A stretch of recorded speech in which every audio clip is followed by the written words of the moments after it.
Hello everyone. 4 अक्टूबर 2024 शुक्रवार का दिन आप सबों का स्वागत। सो बात करते हैं मार्केट की। मार्केट में चारों तरफ कत्लेआम मचा हुआ है। इंडियन मार्केट की अगर बात करें तो पूरी तरह से ब्लीड करते हुए नजर आया। सारे सेक्टोरल इंडिसेस अगर आप देखें, सारे सेक्टर्स जो हैं वो रेड में क्लोज हुए हैं।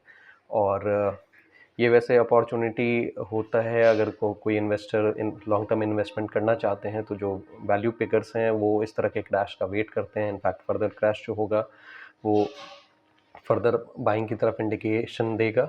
बेसिकली वैल्यू बाइंग की बात हो रही है, लेकिन जो लोग फ्यूचर ऑप्शंस और इन सब चीज़ों में होंगे और स्पेशली अगर बाई साइड में बैठे होंगे तो उन्हें हेवी लॉस का सामना जरूर करना पड़ा होगा।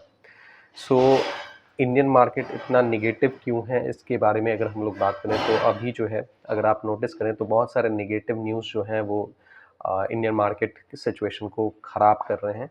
अब जैसे अभी जो मिडिल ईस्ट की तरफ में ईरान इजराइल वॉर है, वो एक बड़ा निगेटिव है जो मार्केट पे निगेटिव परफॉर्मेंस, मार्केट पे निगेटिव इम्पैक्ट दे रहा है। इसके अलावा कंसर्न्स हैं एफआईआईज के फ्लो चाइना की तरफ जो जा रहे हैं उसके हिसाब से भी।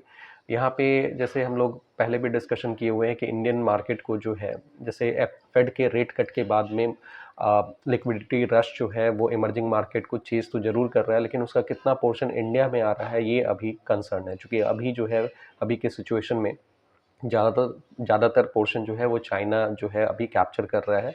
और उसका कारण ये भी है कि फेड के रेट कट के बाद में वहाँ के भी जो चाइना के जो सेंट्रल बैंक है उन्होंने भी पॉलिसी मेजर्स में अच्छे खासे चेंजेस कर रखे हैं, जिससे वहाँ की इकोनॉमी को बूस्ट मिला है। वहाँ होम बाइंग पॉलिसीज़ को भी थोड़ा लेस स्ट्रिंजेंट बनाने की कोशिश की गई है, जिससे होम बाइंग को भी पुश मिला है। तो ये सारे जो पॉलिसी लेवल पे जो चेंजेस हैं वो चाइनीज़ इकोनॉमी को रिवाइव करने के हिसाब से दिए गए हैं। और इन सब के इम्पैक्ट के हिसाब से अगर आप देखें तो चाइना में रिवाइवल दिख रहा है, और वो अभी चूँकि वैल्यू बाइंग जोन में बैठा हुआ है, वैल्यूएशंस वाइज जो है वहाँ पे जो स्टॉक्स हैं वो रिलेटिवली चीपर हैं कंपेयर टू इंडिया। तो अभी जो है कि एफआईआईज का जो मूवमेंट है वो टुवर्ड्स चाइना ज़्यादा देखने को मिल रहा है। बेसिकली एक्सपेक्ट ये किया जा रहा है कि एफआईआईज का मूवमेंट चाइना की तरफ ज़्यादा है कंपेयर टू इंडिया। तो ये भी एक कंसर्न है जो मार्केट में, इंडियन मार्केट में निगेटिव सेंटिमेंट जनरेट किए हुए हैं। इसके अलावा जो एक बिग नेगेटिव आया है सेबी के रेगुलेशन के हिसाब से, सेबी ने एफएनओ पे एक अच्छा खासा रेगुलेशन कर रखा है। और कॉन्ट्रैक्ट साइज जो है वो बेसिकली 15 लाख के का इन्होंने बना दिया है। और उसके अलावा ये सब हालांकि फेज वाइज मैनर में इम्प्लीमेंट किए जाएंगे। 20 नवंबर से जो है इसका इम्प्लीमेंटेशन देखने को मिलेगा कि basically lot size, contract size जो है वो बढ़ा दिया गया है। अब एक लॉट अगर कोई सेलिंग करने बैठ रहा है तो 15 लाख का एक लॉट उनको लगभग देखने को मिलेगा। फिर जैसे जैसे वो एक्सपायरी के क्लोज जाएंगे मार्जिन वैल्यू बढ़ते चला जाएगा। तो ये सारे नॉर्म्स जो हैं ये हमें देखने को मिल रहे हैं। इसके अलावा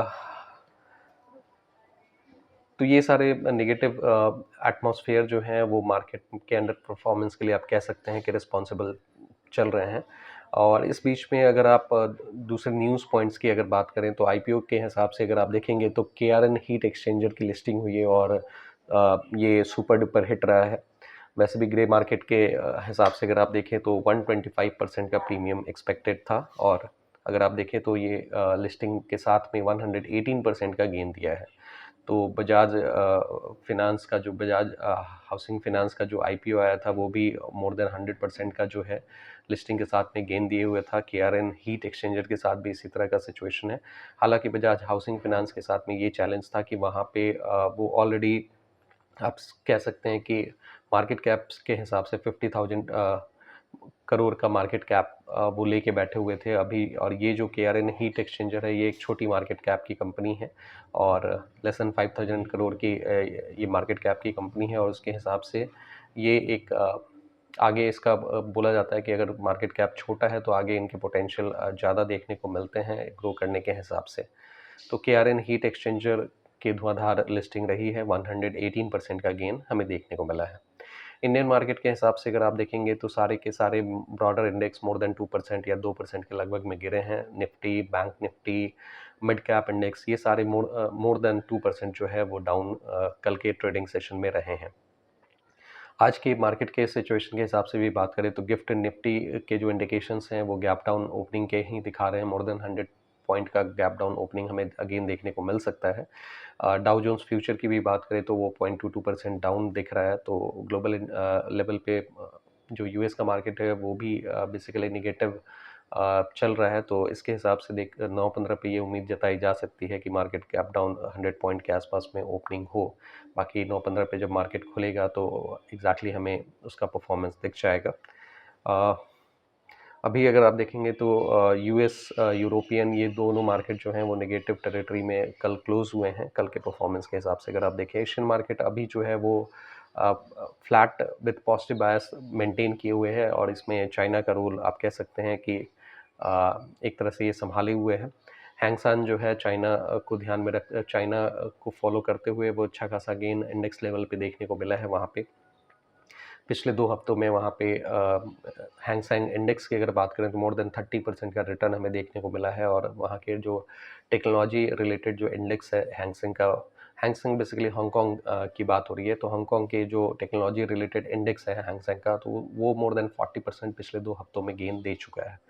तो अभी जो है चाइना जो है उसका रिवाइवल मोड बहुत स्ट्रॉन्ग दिख रहा है। वैसे यहाँ पे यही क्वेश्चन है कि चाइना का ये जो रिवाइवल मोड है वो क्या वो सस्टेनेबल है या जस्ट एक बाउंस आप कह सकते हैं कि एक सिंपल एक नॉर्मल बाउंस की तरह वो चल रहा है। हालांकि पॉलिसी लेवल पे जो मेजर्स हैं वो इसको वापस से रिवाइव करने के लिए ही हैं। सो देखते हैं कि लॉन्ग टर्म में चाइना का परफॉर्मेंस कैसा रहता है। या चाइना वैसे अगर आगे बढ़ता है तो इंडिया का भी अगर आप देखेंगे तो कुछ सेक्टर्स को ज़रूर बेनिफिट मिलेगा। जैसे मेटल सेक्टर जो है उसको पुश मिलेगा, केमिकल सेक्टर को पुश मिलेगा।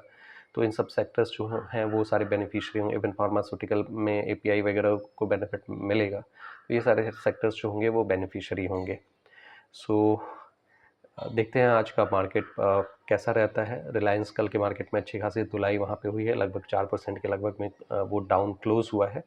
सो सारे दिग्गज जो हैं वो कहीं ना कहीं निगेटिवली इम्पैक्टेड हैं अभी जो मार्केट का सिचुएशन है उसके हिसाब से। सो आप वेट एंड वॉच के हिसाब से चलें, जो वैल्यू बाइंग है उसके हिसाब से आप अपने पोर्टफोलियो में स्टॉक्स को ऐड करें। यही एक सजेशन है। बाकी यहाँ पे कोई भी रिकमेंडेशन नहीं है। आप अपने पर्सनल फाइनेंशियल एडवाइजर से सलाह लेके ही कोई भी बाइंग या सेलिंग डिसीजन लें।